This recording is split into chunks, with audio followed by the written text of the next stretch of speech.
The second cause is social media, and I'm sure you're well aware of the links between social media and mental illness. And there's been lots of psychological and scientific research on this area, and I've included a link here to a systematic review.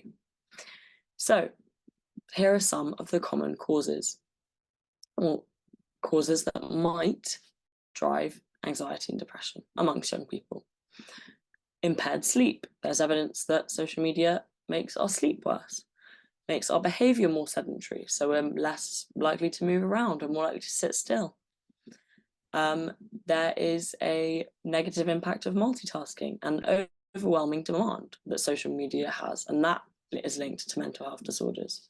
There's also social comparison effects and the negative effects of comparing ourselves to others online. There's also negative online interactions that correlate with depression and anxiety. And these can cause things like envy. It's also particularly important for adolescents because as young people, there is limited self-regulation and increased vulnerability to peer pressure, which increase risk of developing anxiety and depression. However, it is worth noting that social media also has some upsides. So it's not all bad. Social media, so social networking platforms, for example, they also allow individuals to express themselves and give and receive social support. And there's lots of evidence for this. It can help strengthen bonds and reduce social isolation. It can provide interaction that is inversely correlated with depression and anxiety. And it's actually quite difficult to unpack whether social media itself is causing this uptick or increase in depression and anxiety, or whether there's something else going on. So it's worth bearing that in mind.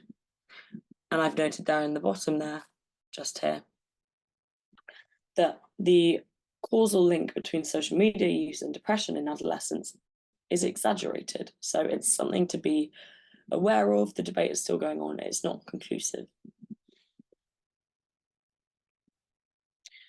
The third and final cause that we will look at is the awareness debate and the increased or overdiagnosis debate. So what I mean by this is perhaps there isn't an epidemic of youth anxiety and depression. Perhaps instead there are just more people aware of the conditions, there is less stigma around the conditions, and there's more education around the conditions, and therefore more people are getting diagnosed, and this might be a good thing. So McRae in 2018 suggested that because of education to promote mental health awareness, this affects diagnosis rates and how often people, especially young people, are getting diagnosed. And this links to stigma. People are getting more and more comfortable talking about mental health and receiving help for mental health because of this reduction in stigma. This is partly to do with the internet, which makes it easy for people to share their experiences with others or hear from others who might be going through similar things. This is different from past generations where mental health problems were often kept private, whereas now young people are able to connect with others. And then there's doctors. Doctors are also more aware of anxiety and depression and how common they are. They might be more likely to diagnose it and treat it like mental illnesses, which might seem like there are more cases. So that's something to bear in mind as well.